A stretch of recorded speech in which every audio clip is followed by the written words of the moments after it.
मैं Atul Kumar Singh, Sardar Singh convent inter college Mahmudabad Sitapur. प्रिय बच्चों, आज हम कक्षा 6, 7, 8 से संबंधित विषय हिंदी व्याकरण पाठ संख्या 1 भाषा, बोली, लिपि एवं व्याकरण के बारे में पढ़ेंगे। तो बच्चों, सबसे पहले हम भाषा के बारे में जानेंगे। भाषा क्या है? भाषा मनुष्य एक विचारशील प्राणी है। मनुष्य क्या है? एक विचारशील प्राणी है।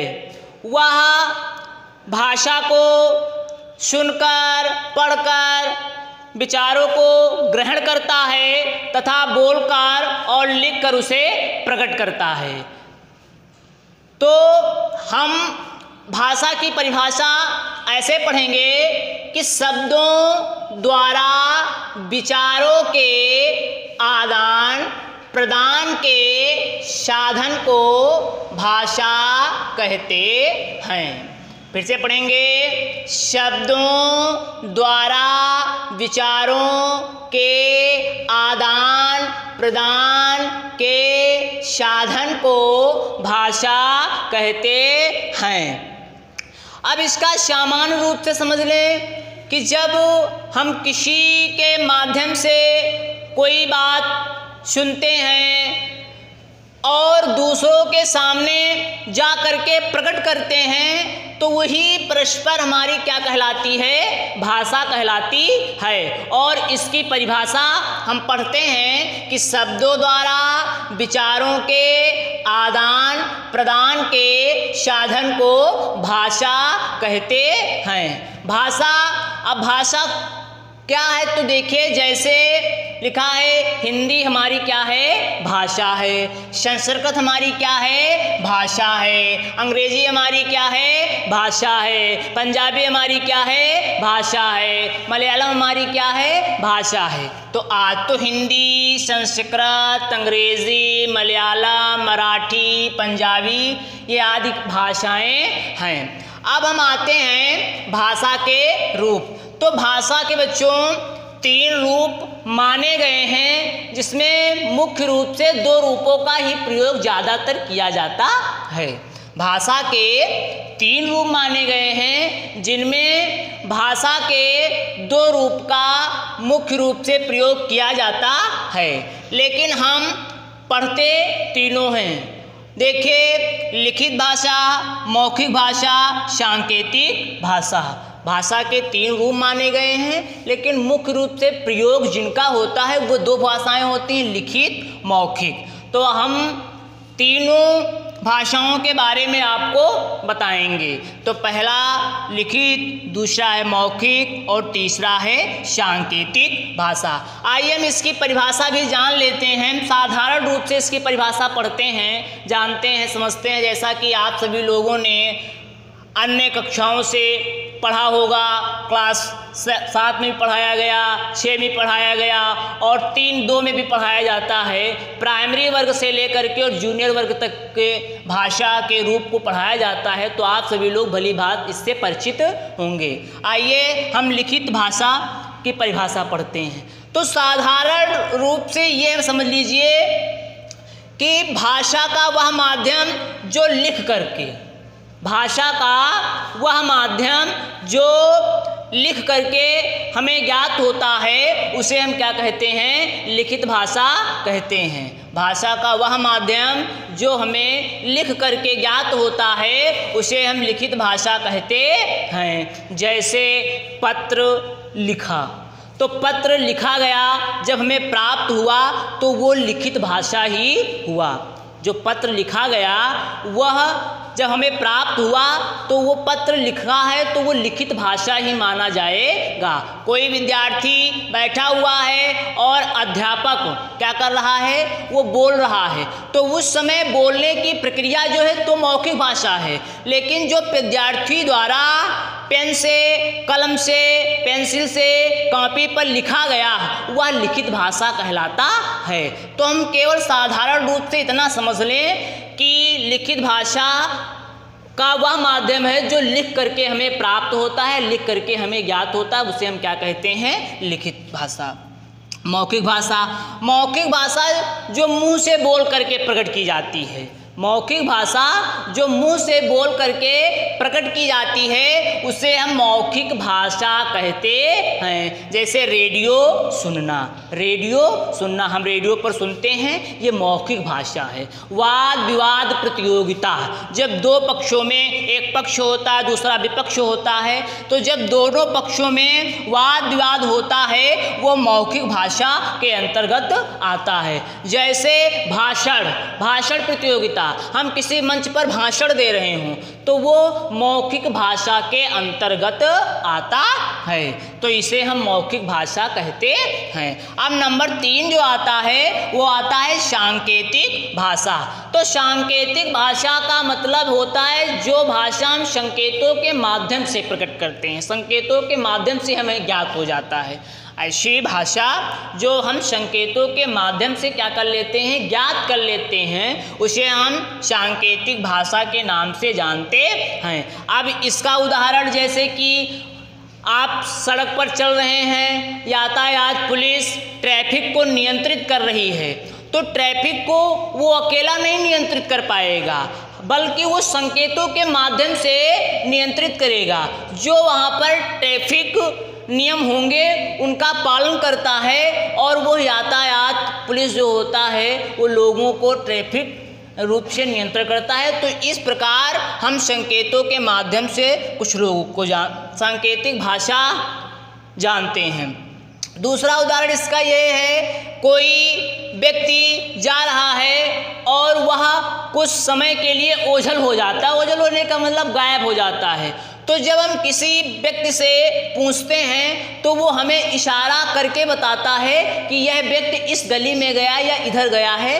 तो ऐसी भाषा भी जो इशारे से बताई जाती है वो सांकेतिक भाषा के अंतर्गत आती है, वो सांकेतिक भाषा के अंतर्गत आती है, वो सांकेतिक भाषा। तो बच्चों अब हम पढ़ेंगे भाषा के अंग। क्या पढ़ेंगे? भाषा के अंग। तो भाषा के निम्न अंग होते हैं, जैसे वर्ण, शब्द, वाक्य, ध्वनि, लिपि। वर्ण, शब्द, वाक्य, ध्वनि, लिपि, ये भाषा के क्या हैं? अंग हैं। क्या हैं? अंग हैं।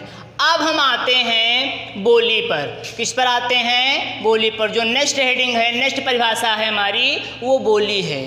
तो बोली की परिभाषा हम कैसे पढ़ेंगे?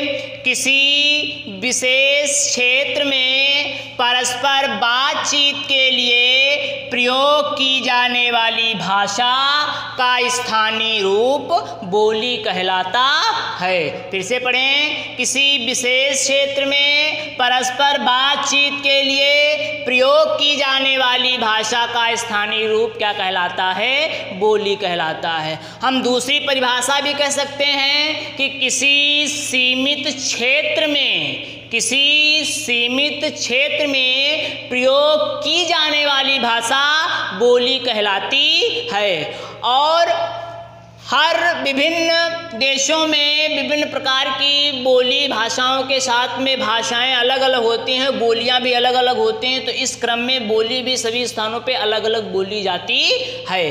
तो हम परिभाषा उसकी दूसरी भी कह सकते हैं कि किसी सीमित क्षेत्र में, किसी सीमित क्षेत्र में बोली जाने, किसी सीमित क्षेत्र में प्रयोग की जाने वाली भाषा को बोली कहते हैं।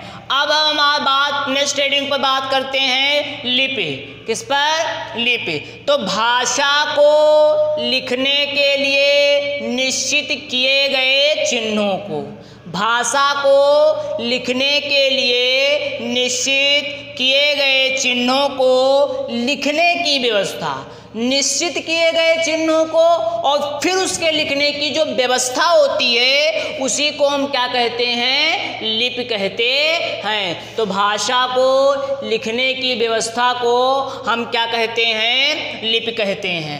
अब आगे बात हम फिर करते हैं कि इसकी लिपि, हिंदी भाषा की लिपि क्या है। तो हिंदी, संस्कृत, मराठी, नेपाली, इन भाषाओं की लिपि जो है वो देवनागरी लिपि है। अंग्रेजी, फ्रांसीसी और इतालवी, जर्मन की जो लिपि है वो रोमन है।